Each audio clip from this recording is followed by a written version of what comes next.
Continuamos en la noche de hoy con este curso acerca de la necesidad de escudriñar y de vivir la palabra. Esas dos palabras que están ahí no están por accidente. Nota que no dice estudiemos la palabra, no dice leamos la palabra, no dice recordemos la palabra. Tú puedes hacer todo eso sin haberla escudriñado y haber salido de ella sin haber obtenido lo que Dios quería que obtuviéramos. Pero imaginémonos que alguien que tú valores mucho, quizá un esposo, una esposa, un hijo. Imaginémonos un hijo que todavía como que se tienden a valorar más por los padres. Que se vaya por 10 o 20 años y un día te envíe una carta de 20 páginas. Y que tú tengas un largo tiempo sin haber oído de él. Yo no creo que tú te duermes esa noche sin leer esa carta y quizá leerla más de una vez. Eso es un hijo. El Dios que te creó escribió una carta. Es un libro, pero es como una carta. Nos entregó una carta. Y nos dijo, léeme. Lee como yo pienso, lee como yo siento, lee como yo quiero que tú vivas, lee como yo quiero que críes a tus hijos, lee como yo quiero que trabajes. Y luego ve y vívela. Y que nosotros cerremos la carta y digamos, voy a dormir, yo la leo mañana. Y mañana siempre está ahí. Yo la leo pasado mañana. No creo que esa es la manera como Dios piense que debiéramos tratar el contenido de su comunicación. Esto es lo mejor que Dios nos puede dar, junto con su Hijo. Este libro es lo mejor que Dios nos puede dar junto con su Hijo. Y eso es lo que tú y yo necesitamos para alimentar el alma. Para yo interpretar la Biblia, necesito entender lo que la Biblia es. Por eso comencé ahí. Si yo no tengo apreciación por lo que la Biblia es, yo tampoco voy a tener mucho valor por interpretarla. Entonces yo voy a comenzar con la inspiración de la palabra de Dios. Escucha lo que Pablo dice de la iglesia de Tesalónica, 1 Tesalonicenses 2:13. Por esto también nosotros sin cesar damos gracias a Dios de que cuando recibisteis de nosotros la palabra del mensaje de Dios, la aceptasteis no como la palabra de hombre, sino como lo que realmente es la palabra de Dios, la cual también hace su obra en vosotros los que creéis. El apóstol Pablo en el capítulo 1 aplaude a esta iglesia por la fe que ha resonado en toda Acaya, todo el área de Grecia, lo que hoy es Grecia, y mucho más allá por Macedonia, por todas partes, dice Pablo, usa esa frase, se oye, se escucha, en un momento donde no había celulares, ni computadora, ni teléfono, por todas partes se escucha de la fe de ustedes. Y en el capítulo dice, pero yo le voy a decir por qué. Es porque cuando ustedes recibieron esta palabra, esto de lo que estamos hablando hoy, ustedes no la recibieron como palabra de hombres. Ustedes lo recibieron por lo que es. Esta es la palabra de Dios. Ahora nota algo más. La cual también hace su obra en vosotros los que creéis.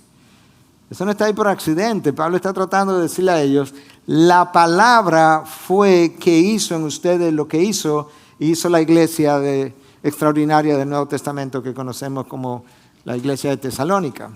De manera que mi consumo de la palabra, ponlo así, es responsable de mi desarrollo espiritual. Poco consumo de la palabra, poco desarrollo espiritual. Porque ella es la que hace su obra en mí. ¿Te imaginas que Dios inspiró algo que cuando yo la leo y la interpreto y la digiero de manera natural, ella discierne mis pensamientos, discierne mis intenciones, me quita cosas, me pone cosas y va obrando como un alfarero en mí? Esa es la palabra que lo hace. porque no es la palabra de hombre, sino la palabra de Dios. Yo creo que la mayoría de las veces nosotros decimos que es la palabra de Dios, pero la tratamos como la palabra de hombre. Tomo cosas, obedezco cosas, dejo otras, eso no se aplica en mi vida. No, es que eso no es así, es que eso depende del tiempo, no, porque Pablo no vive ahora. No, porque nadie vive en este matrimonio como yo vivo, o en esta iglesia, o en este país.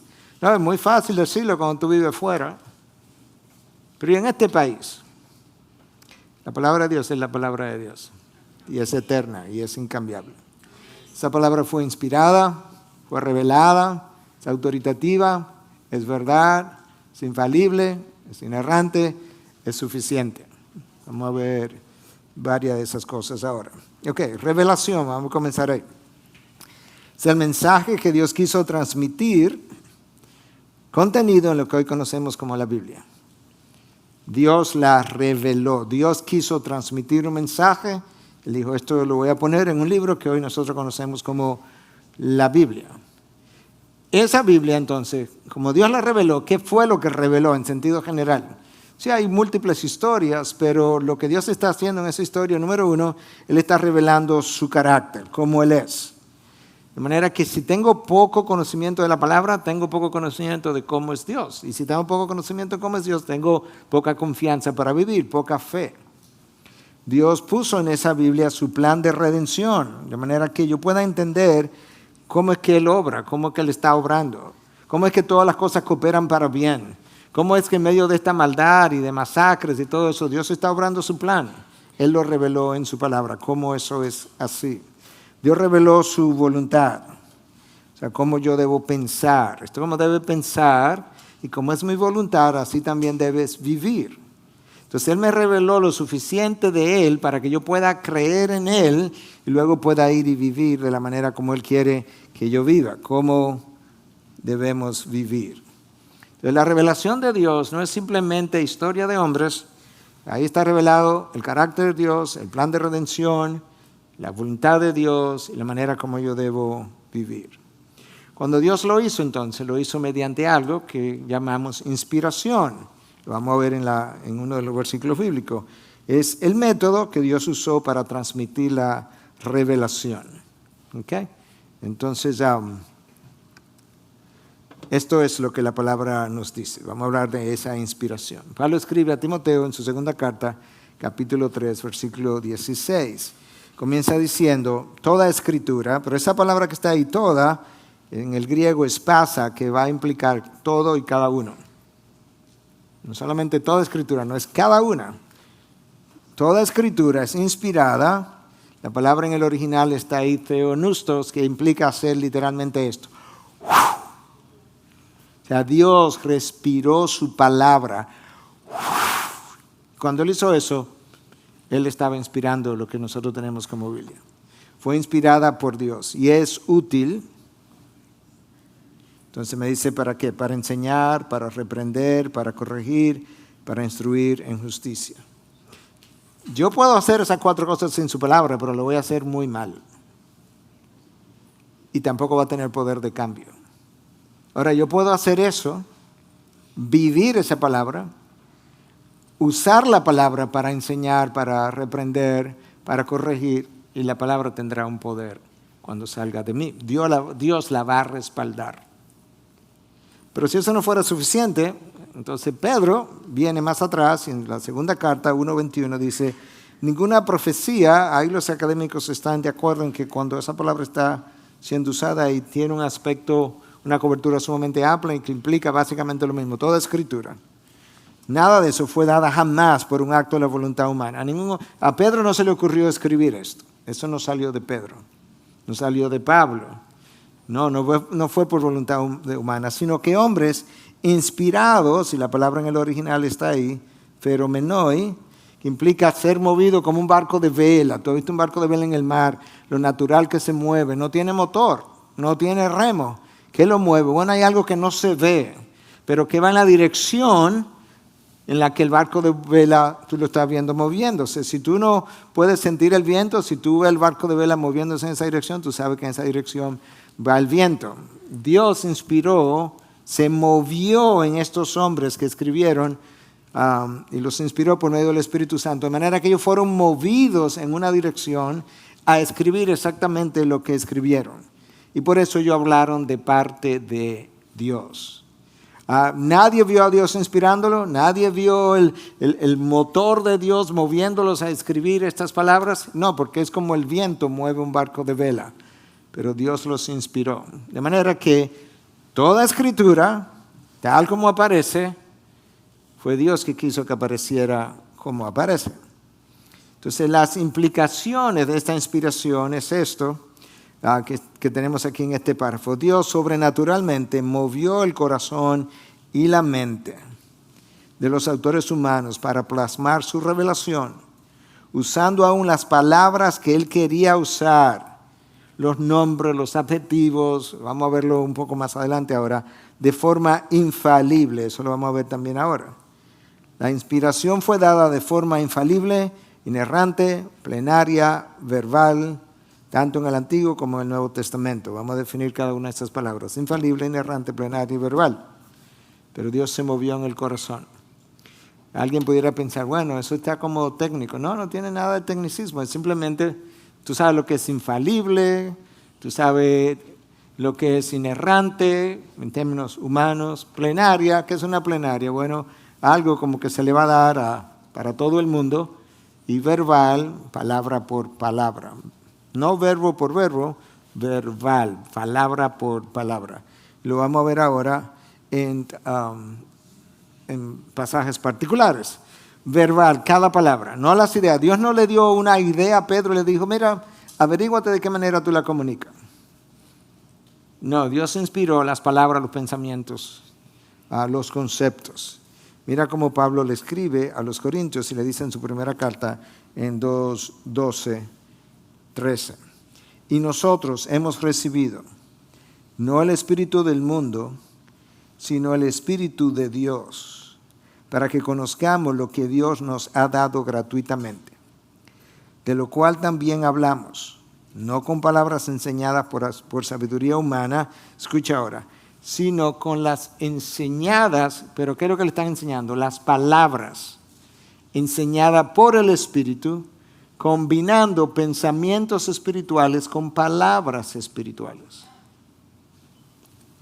Yo estoy, Pablo está diciendo, escribiendo palabras que el Espíritu me enseñó y tengo pensamientos espirituales que el Espíritu está moviendo en mí y lo estoy plasmando con palabras espirituales. De ahí que hablemos de verbal, palabra por palabra. La palabra fue inspirada de forma plenaria, en su totalidad, 100%. Escucha cómo Cristo se refirió a esto en otro contexto, en Mateo 5:18. Porque en verdad os digo que hasta que pasen el cielo y la tierra, no se perderá ni la letra más pequeña, ni una tilde de la ley hasta que toda sea cumplida. La tilde, nosotros vemos la tilde como un acento, pero en el hebreo era una rayita más pequeña que nuestro acento, que se colocaba sobre ciertas letras y que le cambiaba el significado a la letra, a la palabra. La misma palabra con esa tilde significaba una cosa y sin la tilde significaba otra cosa. Cristo dice, imagínatelo ahora en nuestro idioma. La palabra día tiene un acento. Cristo dice, yo te garantizo que cada cosa se va a cumplir y que no hay un acento que esté en la palabra que no vaya a ocurrir, que no vaya a pasar. Es así de precisa su inspiración y de plenaria, lo que le da peso a esto.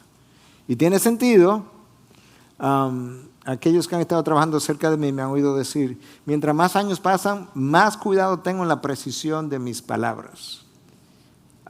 Literalmente hablando, si eso soy yo, un vil mortal, ¿qué será Dios cuando inspire su palabra? Dios no quiere que estemos inventando con que esta palabra es más o menos lo que Dios dijo. ¿Tú no has oído eso muchas veces? Bueno, más o menos lo que el pastor dijo.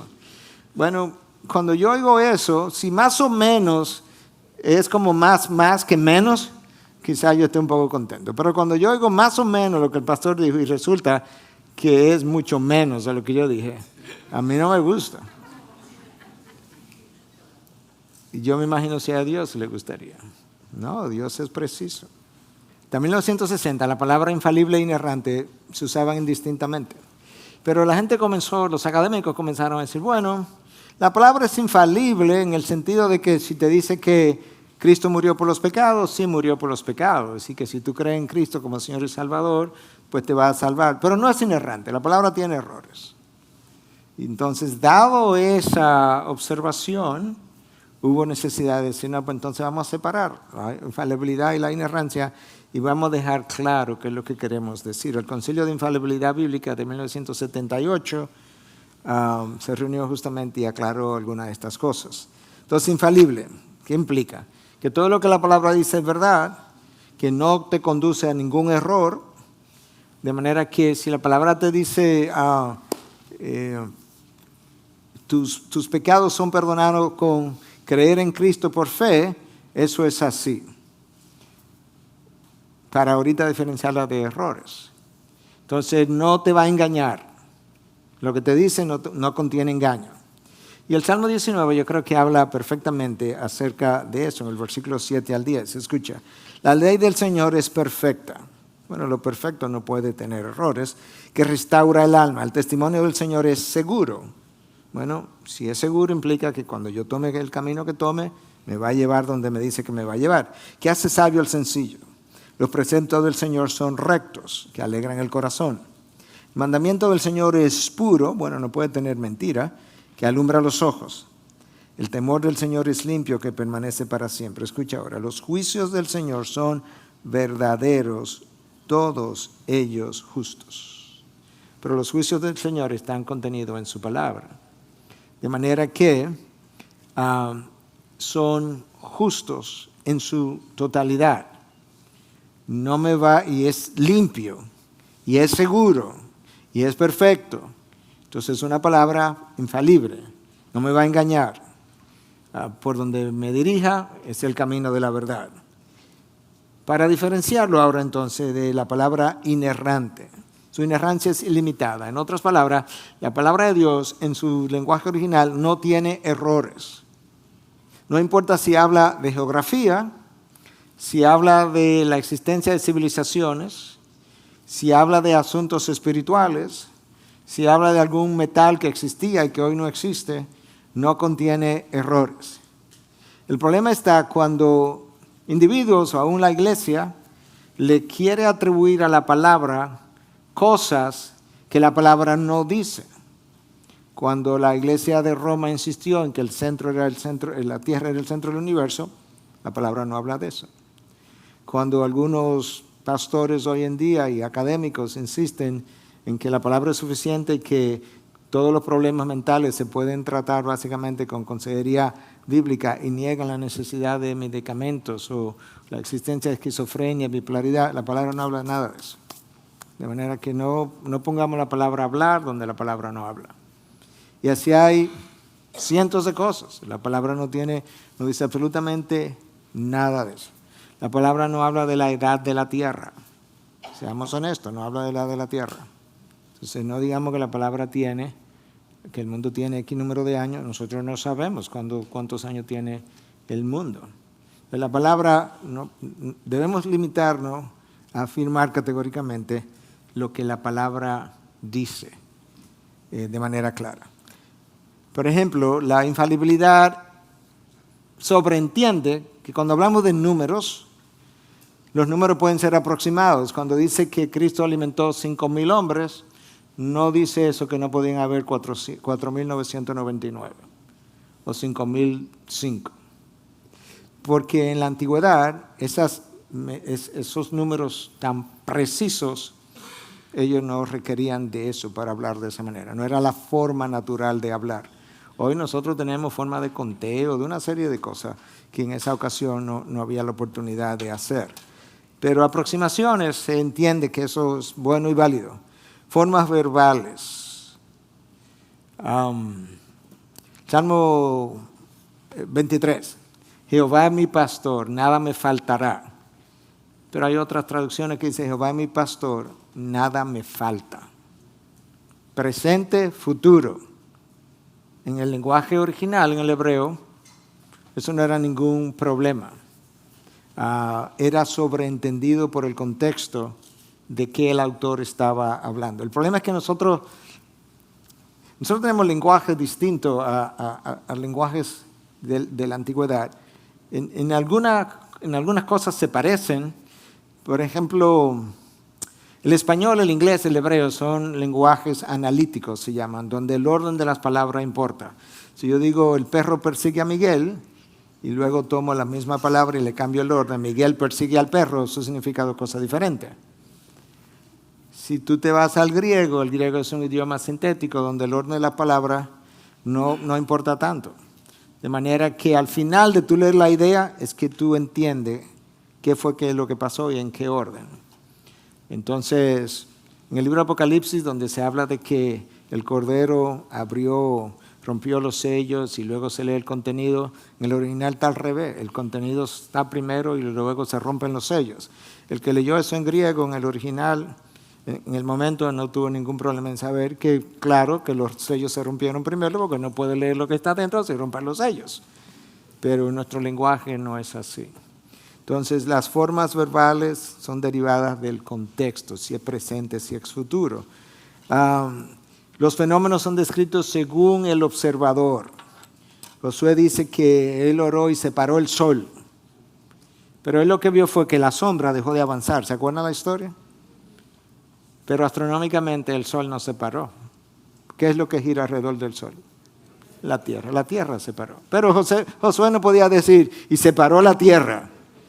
Él no es astrónomo, ni tenía cómo él lo que vio una sombra que se paró, el sol no avanzó, se paró el sol.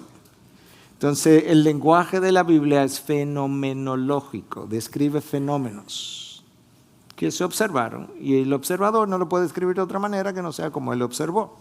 Entonces, la infalibilidad y la inerrancia toman en cuenta esas cosas. La Biblia no es un documental, de manera que si se mencionaron 14 genealogías de este año, de esta época a este año, no implica que no pudieron haber 18. No es un documental. Es una narración general y te dice, de ese tiempo en este tiempo, ahí hay 14 generaciones que Dios quiso que se resaltaran con nombre y apellido. Esas son las que están. Y muchas veces la edad de la tierra se ha determinado por el número de generaciones que aparecen en el libro del Génesis. No, porque es que pudieron haber perfectamente más generaciones. Tenemos que saber cómo el libro se escribió, en qué lenguaje, para poderlo interpretar. La palabra de Dios es eterna, lo que implica que no cambia. Aquello que es permanente, aquello que, como fue en un principio, sigue siendo en el día de hoy. La palabra de Dios es autoritativa. ¿Qué implica eso? Que en materia de fe y práctica, nota que no dice de geometría, de geografía, de astronomía, porque eso no es lo que es. En materia de fe y práctica es la última corte de apelación. Cuando la Biblia habla, se acabó la discusión. Que tú la entiendas, no la entiendas, te sea difícil, yo no la quiera aceptar, eso es otra cosa, pero se acabó la discusión. Porque donde la Biblia habla, Dios habla. Y ya no hay más Suprema Corte donde ir. Yo decía en la primera clase que todos los libros que tenemos nosotros los leemos, pero la Biblia es el único que me lee a mí. Entonces la Biblia me dice que todos los hombres son mentirosos. Habló la Biblia. ¿Qué voy a decir? Discutir para probar que soy mentiroso. La Biblia dice que el hombre es injusto, no hay nadie bueno. Me leyó. No hay nadie justo, me leyó. Entonces la Biblia es el único libro que interpreta al hombre, en vez de nosotros interpretar la Biblia. La Biblia es suficiente para conocer el camino de la salvación y de la santificación. Se habla de que la Biblia es suficiente, pero tenemos que especificar suficiente para qué. Para que luego yo no quiera atribuir a la Biblia suficiencia en enfermedades mentales. Los reformadores, si tú le hubieras dicho eso a uno de los reformadores, tú hubieras dicho, ¿el qué? Los reformadores básicamente, cuando hablaron de la Biblia ser suficiente, estaban diciendo, la tradición de Roma no se necesita para salvar a un hombre y a una mujer. La Biblia es suficiente para su salvación y por tanto su santificación. Ese fue el concepto de suficiencia de la Biblia de los reformadores. Yo no sé dónde se desvió esto para agregarle suficiencia a algo que la Biblia nunca especificó, ni los reformadores tampoco, que fueron los primeros que comenzaron a hablar de esta suficiencia. Entonces, la Biblia es suficiente para conocer a Dios, esa es mi salvación, y para cómo me relaciono con Él, ahí está mi santificación. Para eso, yo no necesito más nada.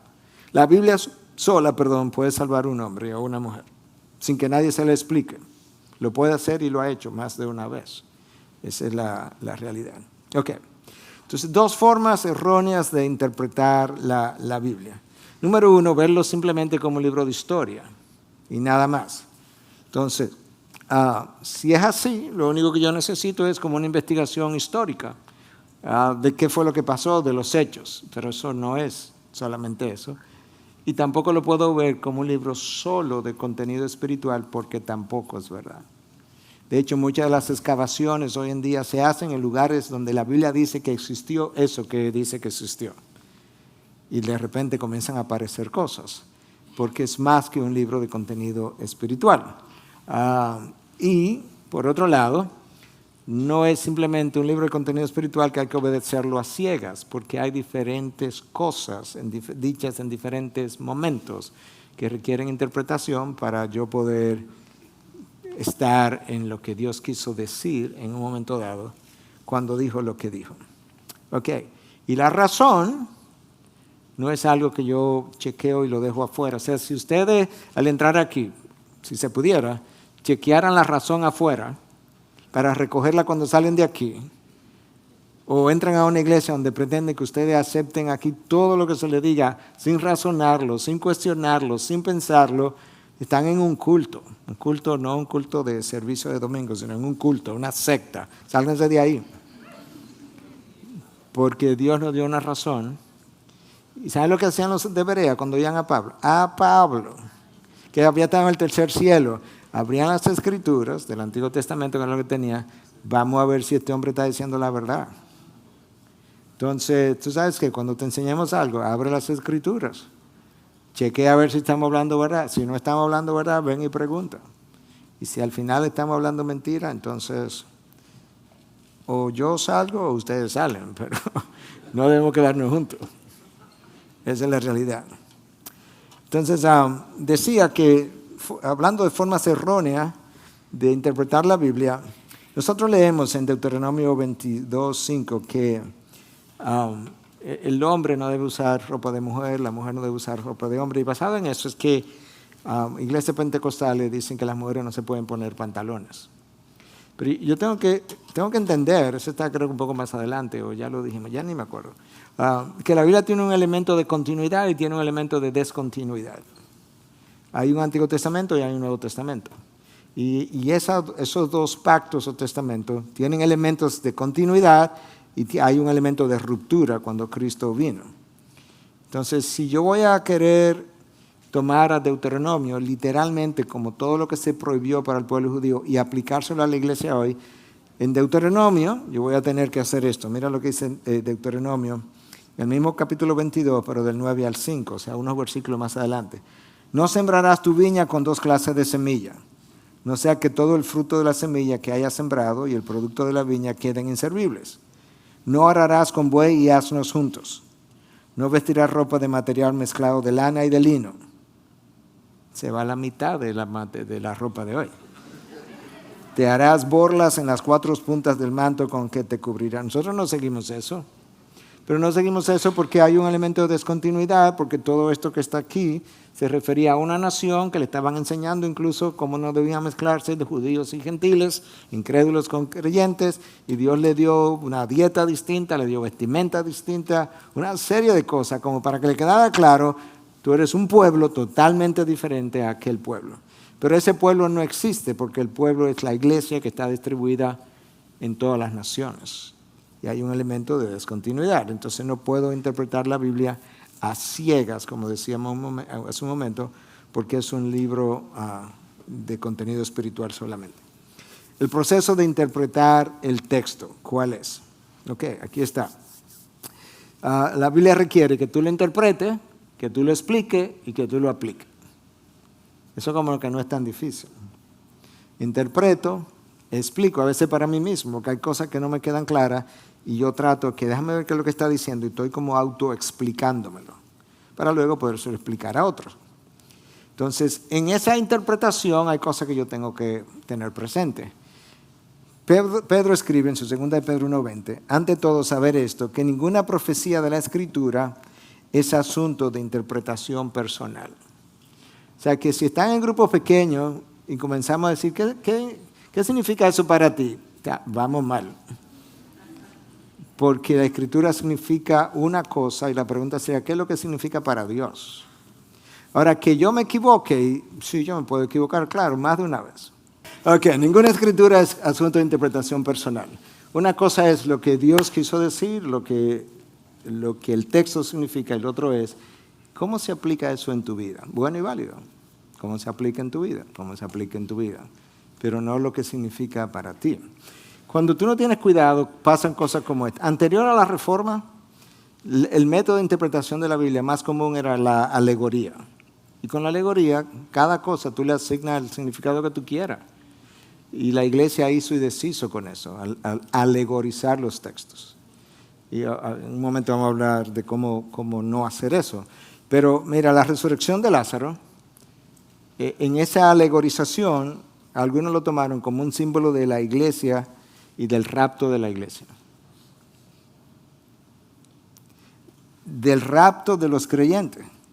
De manera que la resurrección de Lázaro se explicó como a la iglesia pasando por el rapto de la iglesia. Yo oí a John MacArthur en una ocasión que él estuvo sentado, estaba de vacaciones, fue y visitó una iglesia, se sentó. Y eso hace unos años, y el pastor predicó justamente eso, que la resurrección de Lázaro significaba el rapto de la iglesia. Y luego al final el pastor vino y lo saludó y le dijo, ¿tú habías visto eso en ese texto anteriormente? Y que le dice, no, ni tú tampoco. Porque eso no está ahí. Entonces, cuando no tenemos cuidado, eso pasa. Ok, entonces, queremos hacer exégesis. La palabra suena compleja, pero vimos eso en la primera clase. Básicamente es eso. ¿Qué significa o qué quiso decir?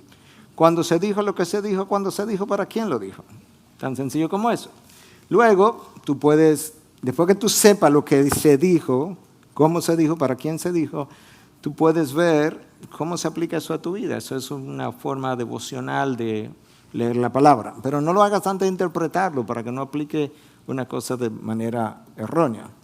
Y luego entonces, ¿cómo se aplicaría esto para otros? Pero no solo aplique a otros hasta que tú no te lo hayas aplicado a ti mismo.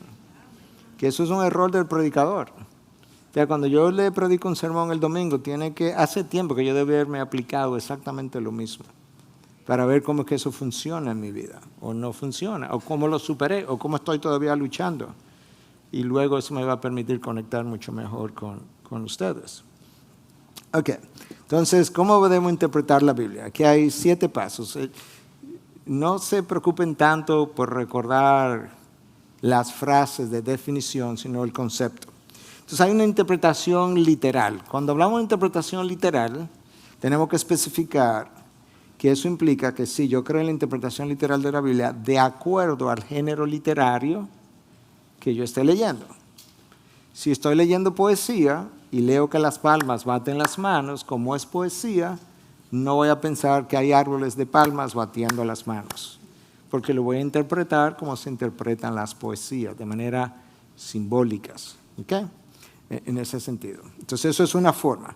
Sí creo en la interpretación literal, pero conforme al género literario donde yo estoy. Si es una narración, las narraciones son para contar historia, yo creo que pasó exactamente así, porque es una narración. Método gramático histórico. Entonces, el texto gramático, ¿verdad? Piensa, gramática e historia. Entonces, ¿qué es lo que quiere esto decir? Que yo voy a interpretar el texto de acuerdo al significado de las palabras cuando ellos se escribieron. Te voy a dar un ejemplo contemporáneo. ¿Qué significa la palabra gay? Homosexual. Hace 25 años atrás, ¿qué significaba? Alegre, contento. Entonces, imagínate, 25 años. Imagínate 2000 años ahora. 3.500 años para atrás. Entonces yo tendría que interpretar las palabras conforme a lo que ellas significaban cuando se escribieron. La palabra, cuando tú lees CAT scan, se hizo un CAT scan de algo, es una vista panorámica de los pulmones. Pero en el pasado, 20 años atrás, 25, 30 años atrás, era un corte detallado. Ahora tú hablas, bueno, déjame cambiar la analogía un poquito y permanecer con scanning. Si tú dices, tú leíste el libro, yo te digo, bueno, yo lo escaneé. I scan it. ¿Qué yo quise decir? Le di un vistazo por arriba. Ok. Y ahí fue donde tuve la confusión momentáneamente.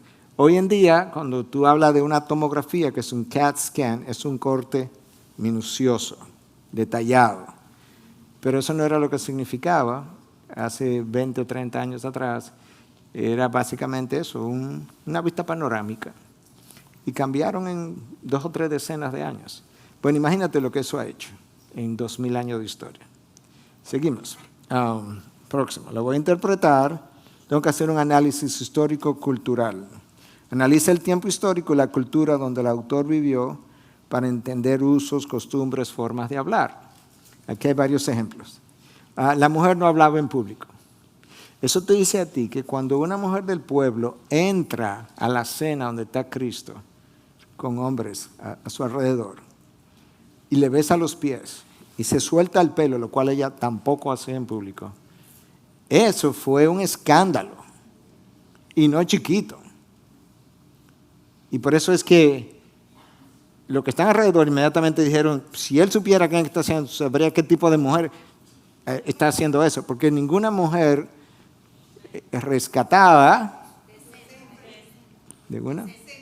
decente, bueno, a veces usan esa palabra rescatada, una mujer o recatada.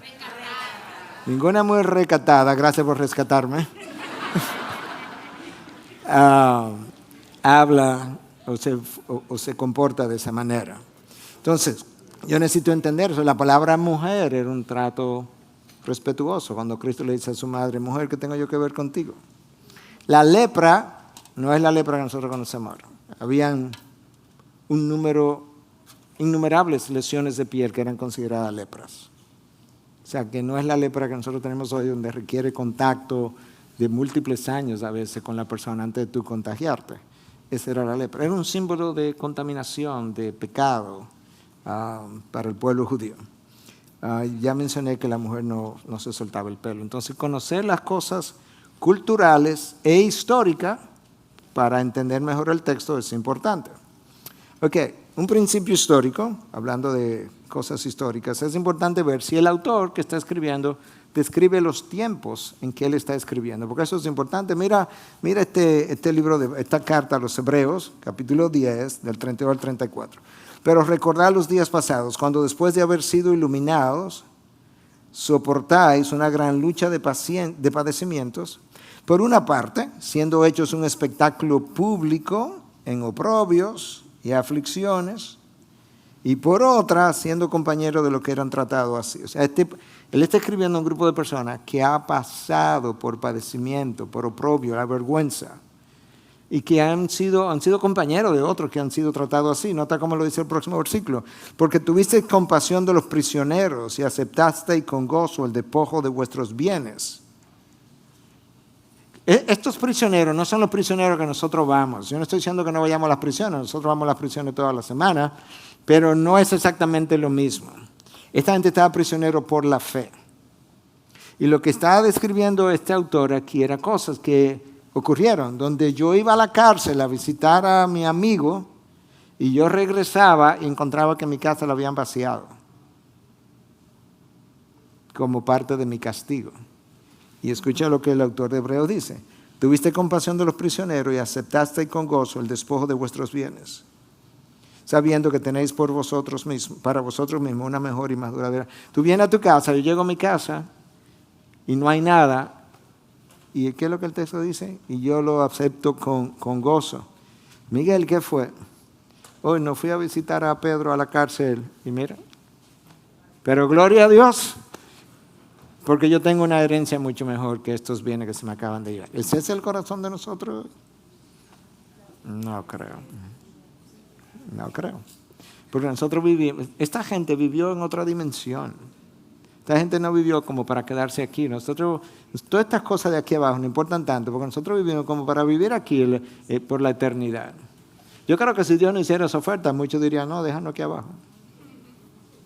Porque como que esto importa tanto, amamos tanto, no sé por qué, porque de eso que amamos tanto nos vivimos quejando. Una contradicción. Ok. Entonces es bueno conocer el autor, qué dijo, cuándo lo dijo, las circunstancias, los tiempos, si lo dice. Si describe su audiencia, a veces es importante saber, ¿a quién estaba escribiendo Pedro? Bueno, algunas de las cartas dicen literalmente a quién le estaban escribiendo. A veces eran a una iglesia en particular y a otras veces era un grupo de iglesias. Mira cómo, vamos a ver esto. Primera de Pedro 1:1. Pedro, apóstol de Jesucristo. Bueno, me está diciendo quién es. Él era uno de esos 12 que Cristo nombró apóstol. Entonces ahora me va a decir a quién, a los expatriados de la dispersión. O sea, esta gente había salido corriendo de Jerusalén. ¿Y dónde estaban? Bueno, estaban en Ponto, en Galacia, en Capadocia, en Asia y en Bitinia. Toda una región ahí alrededor de Turquía, lo que es Turquía hoy en día. Múltiples iglesias. Le estaba escribiendo a todos ellos. Pedro le está escribiendo a gente bajo persecución. Por eso él le habla del fuego de la prueba más adelante, porque esta gente está corriendo. Cuando tú sigues leyendo, en Pedro, primera de Pedro, versículos 12 y 14, a ellos está hablando de quienes escribieron anteriormente. A ellos les fue revelado que no se servían a sí mismos, sino a vosotros. O sea, estos son los profetas del Antiguo Testamento, que estaban escribiendo, pero para servicio de ellos en el Nuevo Testamento, sino a vosotros, en estas cosas que ahora os han sido anunciadas mediante los que predicaron el Evangelio por el Espíritu Santo, esos eran los apóstoles, enviados del cielo, cosas a las cuales ángeles anhelan mirar. Espérate un momentico. Pero no está diciendo que los profetas hablaron de cosas que le iban a servir a ellos, lo que estaba en el primer siglo. Entonces luego dice que han sido anunciadas, cosas que ahora han sido anunciadas mediante los que os predican el Evangelio. Eso es tiempo presente, en el tiempo que Pedro está escribiendo. Por el Espíritu Santo enviado del cielo. Escucha ahora, cosas a las cuales los ángeles anhelan mirar. ¿Tú estás entendiendo? Que los ángeles de Dios estaban mirando para abajo, mientras ellos leían, y nosotros ahora, cartas que describían las cosas que los ángeles estaban, y nosotros ni leemos las cartas. ¿Tú estás entendiendo? O sea, los ángeles de Dios están asombrados de estas cosas, porque ellos no son omniscientes, que estaban ocurriendo, que se la pusieron por escrito y que ahora ellos están leyendo y nosotros ahora, y que los ángeles en su momento dijeron, wow, es increíble el poder de Dios, la sabiduría de Dios. Por tanto, ceñid vuestro entendimiento para la acción, eso es una batalla. Sed sobrios en espíritu. La palabra nunca nos habla de entretenimiento, créeme. Pero me habla frecuentemente de sed sobrios. Poner vuestra esperanza completamente en la gracia que se os traerá en la revelación de Jesucristo. ¿Tú ves cómo es que vamos a ser sobrios? Es que tu mente tiene que poner en la gracia que nos van a traer tiempo futuro. Ahí es donde tienes que vivir, no aquí abajo. Como hijos obedientes, no os conforméis a los deseos que antes teníais en vuestra ignorancia. Bueno, Pedro está definiendo quién él es y sus tiempos. Eso es bueno, me va a ayudar a entender lo que estoy leyendo. Y por eso lo mencionamos ahí como principio histórico. ¿Qué era eso? Voy a interpretar la Biblia con un análisis contextual. Eso implica que voy a tener en mente el contexto. Leo este pasaje, qué se dijo antes, qué se dijo después, qué dice el resto de la carta, qué dice el Nuevo Testamento, qué dice el Antiguo Testamento. Son como círculos concéntricos. Tengo un versículo, tengo textos alrededor, pero eso está dentro de una carta, está dentro del Nuevo Testamento, está dentro de la Biblia entera. Tengo que considerar el contexto. Porque en lo contrario, mira lo que va a pasar. Vamos a leer Hebreos 4:12. Porque la palabra de Dios es viva y eficaz y más cortante que cualquier espada de dos filos. Penetra la división del alma y del espíritu, de las coyunturas y los tuétanos, y es poderosa para discernir los pensamientos, las intenciones del corazón. Si yo no tengo en cuenta el contexto, yo voy a concluir de ahí, de ese texto, que nosotros tenemos un alma y un espíritu, lo cual a la luz del resto de la palabra no es verdad. Nosotros tenemos una sola cosa, que se llama alma o se llama espíritu, que es lo mismo. Eso ocurrió mucho después. De hecho, fue importado de los griegos, el hecho de que tenemos un alma y un espíritu. Cuando tú mueres, ¿qué pasa cuando tú mueres? El cuerpo ¿a dónde va? Al cementerio, ¿verdad? Y el alma o espíritu ¿a dónde va? Donde Dios. Y la otra tercera parte ¿a dónde va? No se habla de eso, ¿verdad que no? No, porque no hay una tercera parte. Si no se hablara de eso, no hay una tercera parte. Lo que pasa es que los griegos entendían que la materia era siempre pecaminosa, corrupta, el espíritu era siempre puro y que esas dos cosas no se podían juntar. Inventaron una tercera parte que los unía a los dos. El alma. Entonces el alma es el asiento de las emociones. ¿Dónde está eso? No está en la palabra. Tiene que irte a un texto sede, no hemos llegado ahí yo creo, pero un texto sede es un texto central que habla de lo que tú quieres saber. ¿Tú quieres saber de la composición del ser humano? Ese no es el texto. ¿De qué está hablando ese texto? De la palabra. Si tú revisas más arriba en el mismo texto, viendo el contexto, ¿verdad? Que dice más para arriba, que dice más para abajo. Si tú te vas arriba, está hablando de la palabra que ellos desobedecieron, los judíos en el desierto. Es la palabra, el contexto. Entonces, no invente con buscar composición del ser humano, donde está hablando de la palabra, porque el contexto es el que me dice de qué está hablando. Gracias. Que divide la coyuntura de los tuétanos. Si yo no tomo en cuenta el contexto, ¿sabes qué va a pasar? ¿Qué va a decir tú? Yo no creo eso, porque las coyunturas están aquí y los tuétanos están en el medio. Esas dos cosas no se juntan nunca. Entonces no hay que dividirla. No, porque no está hablando de anatomía, está hablando de la palabra. Y por eso que yo necesito tomar en cuenta el contexto cuando estoy leyendo la palabra. Okay. El análisis léxico sintáctico. Esto suena complicado, pero de nuevo, si se te olvidan las frases, entiende la idea. El análisis léxico sintáctico es el estudio del sentido de las palabras individuales y la relación que ellas guardan entre sí. Léxico es palabra, el lexicon es el vocabulario, las palabras individuales y la relación que guardan entre sí. Yo soy la puerta, dijo Cristo. Tú sabes lo que es una puerta, entonces tú entiendes la puerta de manera individual. Y luego tú dices, ok, pero la frase dice, yo soy la puerta, y yo sé que Cristo no tiene forma de puerta. Entonces ahora tú vas a analizar la relación que guardan cuando tú las juntas. Pero una puerta, ¿qué es una puerta? Es algo que te da entrada a un lugar, ¿verdad? Cristo es quien te da entrada. Entonces, Él es la puerta. Yo soy el buen pastor. Bueno, sí, un pastor obviamente es una persona. Y un pastor, en el sentido literal, tiene ovejas y cuida de las ovejas. Y de manera extrema, da su vida por las ovejas. De las ovejas verdaderas, pastores de aquella época. Entonces, bueno, pues Cristo es ese pastor. Yo soy la vid y vosotros los pámpanos, las ramas. Tú no te imaginas a Cristo, ¿verdad?, como el tronco y nosotros como ramas. Pero si tú tomas las palabras individuales, primero tú tienes una idea, ok, pues hay un tronco y hay ramas que dependen del tronco. Ahora voy a estudiar la relación que guardan entre sí. Bueno, que Cristo es ese tronco y nosotros dependemos de Él. Entonces ese es el análisis léxico sintáctico. Las palabras individuales y la relación que guardan entre sí. Que ya casi estamos terminando. Análisis literario. O sea, si esto es un libro de historia, como el libro de los Hechos, el pastor Héctor Ochacho habló de eso la semana pasada.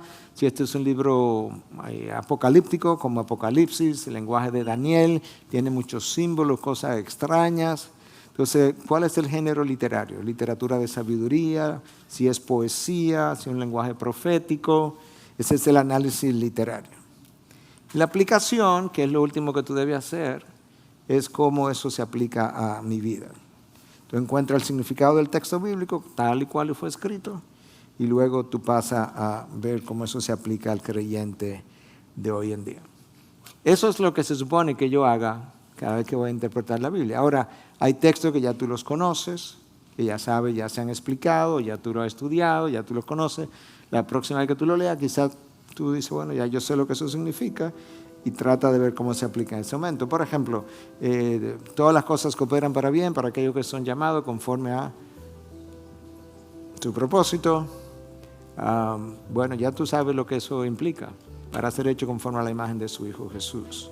Entonces, bueno, la próxima vez no tengo que hacer todo esto porque ya yo conozco el texto, pero sí yo puedo decir, ahora que yo estoy pasando por este cáncer, ¿de qué manera esto está cooperando para bien?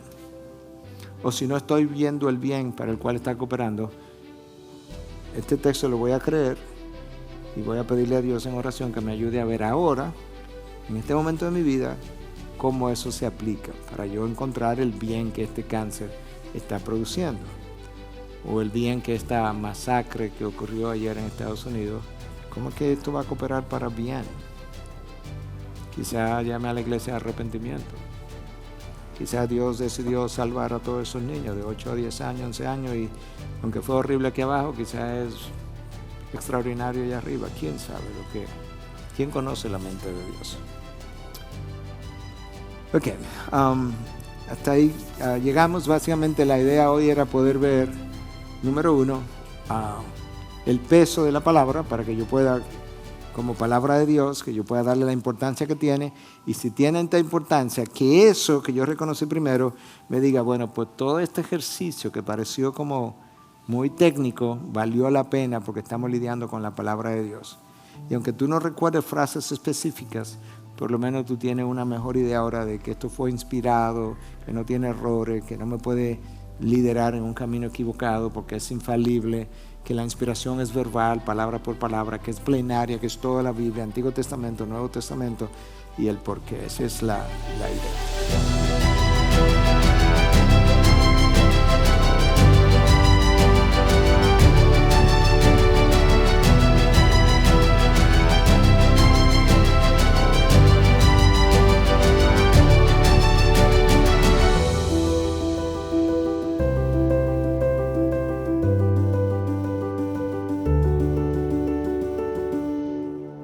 Gracias por acceder a este recurso. Espero que haya sido de gran bendición para tu vida.